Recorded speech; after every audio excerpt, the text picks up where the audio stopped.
Good afternoon. Welcome to the Midday Mull for Tuesday the 9th of February. Today reading Mark chapter 12, we have Jesus in the temple engaging with the teachers of the law and the Pharisees. They're trying to trip him up, ask him, should you pay taxes to Caesar? And then they ask a red herring question about the levirate marriage and the resurrection. And one of the teachers of the law, hearing Jesus' answers, realizes he's a sane and good teacher, and he's impressed by what he's saying. And he then comes and asks him, which of the commandments, of all the commandments, which is the most important?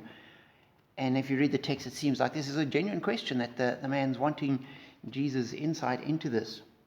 And Jesus responds, the most important is love the Lord your God with all your heart and soul and mind and strength. And the second is like it, love your neighbor as yourself. There's no greater commandment than these. We're told, the man then says to him, well said, teacher. You're right in saying that God is one and there is no other but him.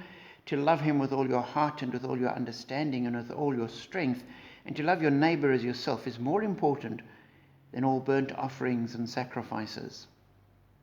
And as I reflected on that, I thought we very easily, as religious people, and I suspect it would be the same with all religious people, irrespective of the religion, we get hung up on the burnt offerings and sacrifices, and it's so easy to look at what we do because that's manageable. And if we get into the habit of, I have to go to church on every Sunday, and that becomes what we do, it becomes like a burnt offering. Is a burnt offering important? Yes, it is. But is it more important than loving God? Not at all. You only offer the burnt offerings because you love God. The sacrifices that the law commands were because you are part of God's people. And so as Christians, we have all of these aspects of our Christian life which we do because we love God with all our heart and soul and mind and strength. And because we love our neighbor as ourselves, we get involved in social action and feeding schemes and the like.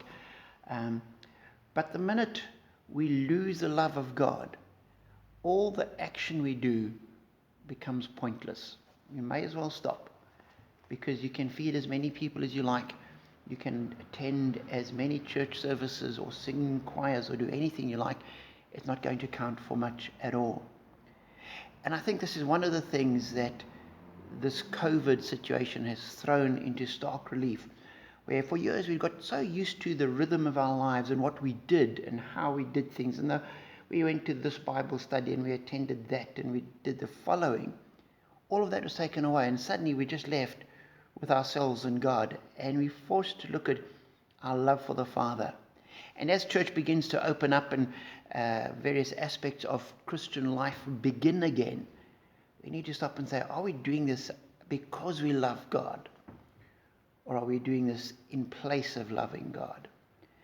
And so I pray that you would love God with all your heart and soul and mind and strength, and love the people around you as you love yourself. And flowing out of this love, you would have a rich and blessed Christian life that is a blessing to society as well.